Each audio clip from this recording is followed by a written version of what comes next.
we are presenting this aspect of the early internet and what it actually did for, how we interact with the internet nowadays. So we'll start off with what will eventually be discussed right now, as if to sort of introduce you to this topic.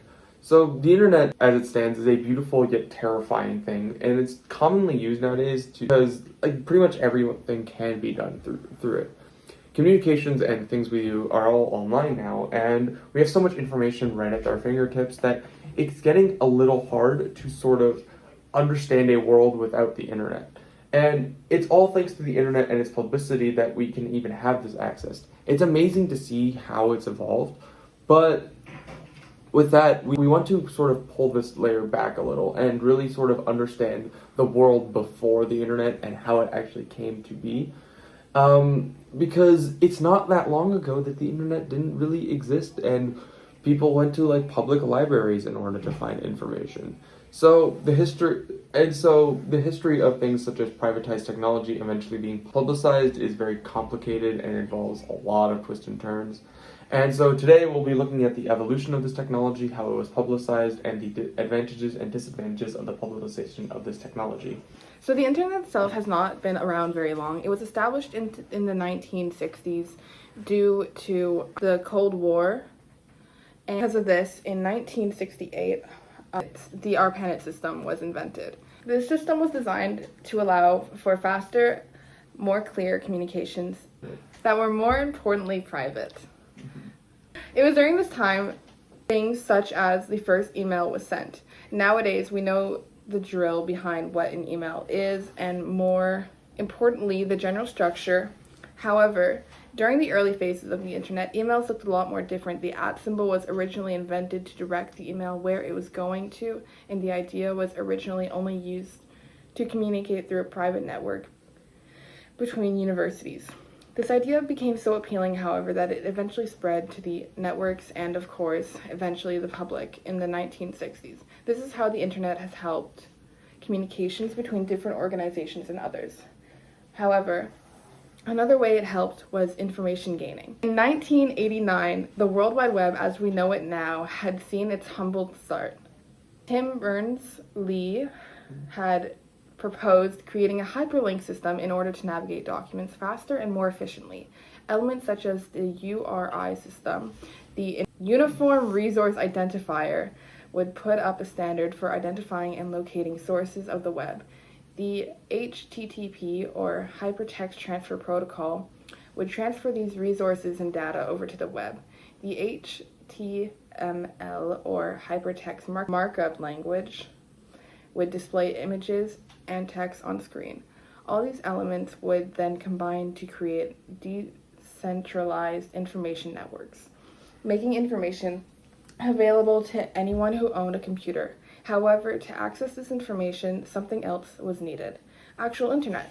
This is why, in the same year as the World Wide Web wasn't available to the public in 1989, the first dial-up ISP was invented in order to give access to the internet. The first exact internet provider is not known, but the World is the first ISP system that had actually sold a lot, up until the point that only military and other personnel had actually used the internet for communications. The World had offered usage of the internet with a payable fee and would give it to anyone willing to pay it. It became popular to give business owners, and at-home services using the internet became popular. Inventions such as the first ever web browser were made. This browser was named Archie and was made in 1990. It was only a very small web browser, and it was invented in Montreal, Quebec by a man named Alan Emtage. It was not very advanced back then, as it would not really find any specific information and didn't really allow you to index or keep track of your searches because at that point the technology had not actually been there yet. Therefore, the usage of the internet to find information was a lot more limited. However, it did lay the groundwork for other internet search engines such as Google. Along with creating the World Wide Web, however, Tim Berners-Lee had also invented the first web page. It was in 1991, and it was a website that primarily explained how the internet worked and functioned as a system. There were even explanations on how to create your own web page. It was very useful in creating the internet as we know it today. In 1992, the first ever photo was ever uploaded to the internet. A very simple thing, but also represented another milestone in the creation of the internet. It was around this time that the government had actually begun promoting growth of the modern internet as we know it. President Bill Clinton had introduced a bill named the National Information Infrastructure, the NII, a bill that was made in order to promote the growth of the internet. Along with this, many international organizations had joined as well. Along with the first photo being posted online, there was also the first webcam that was created, allowing you to film yourself into a computer, and the first social media platforms. And in 2000 to 2009, the invention of Wikipedia and iPhones and mobile web became a thing, allowing for greater access to the web. Since an iPhone, you could have it in your pocket at the tip of your fingers. You could have it whenever you need it. It's small, portable. So with the history out of the way, I think what's really more important now is how this actually impacted the world as we know it. So the first thing is the impact of the internet on communication.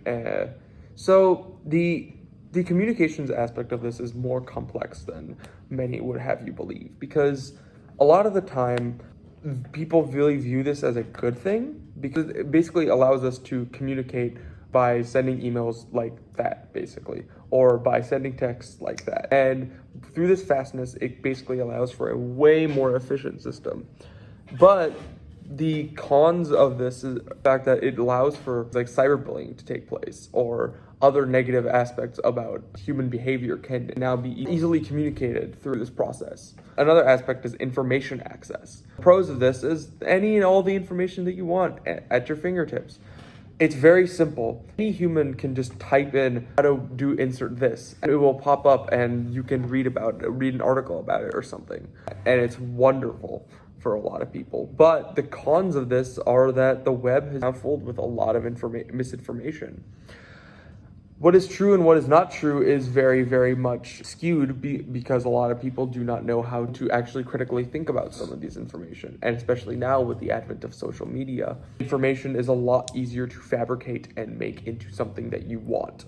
And through this, it's very easy to sway masses into believing something that isn't really true. And not only is there a lot of misinformation, there's a lot of information that public should not have. Especially if someone is not in the right mind, or thinking clearly, or if just a danger to themselves and other people. The web grants you access to find out where you can get firearms without needing like a license, where you can get anything that you shouldn't actually own, and it can be very, very dangerous. Mm-hmm. Through education as well, the progress that has been made also allows for easier access to articles and aids in not really pausing education for younger individuals. So in this sense, this is one huge positive that could be considered, because when things get bad, say for instance during the COVID quarantining, students were allowed to continue education despite the fact that you could not physically be in school due to the fact that the pandemic was happening.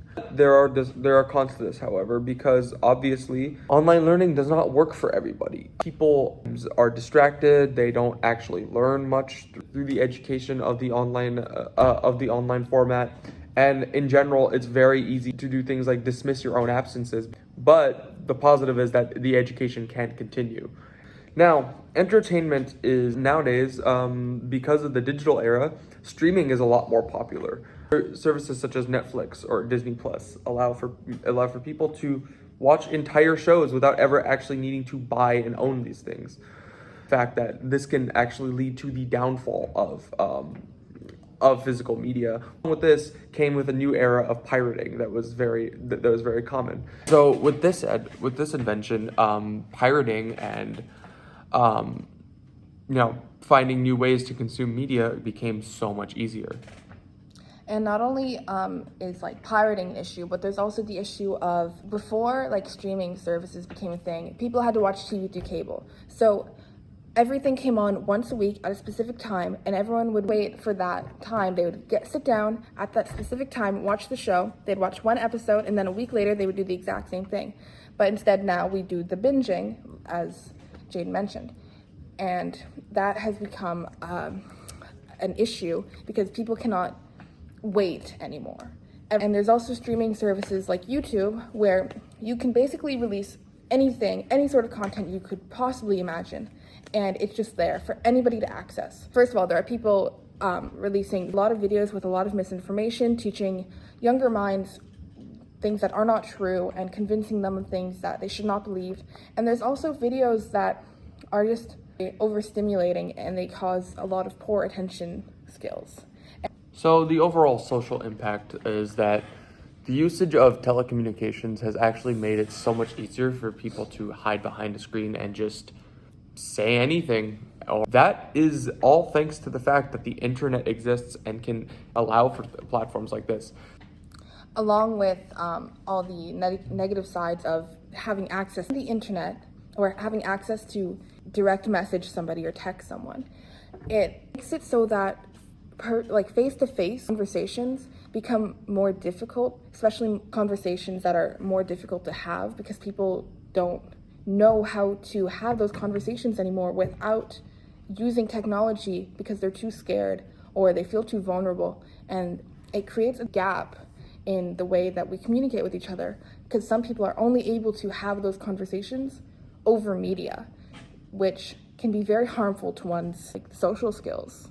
So the conclusion here is that although the progress of the internet has been very good for the world overall, there are many, many downsides and problems that need to be worked on in order to continue this progress and make it more efficient.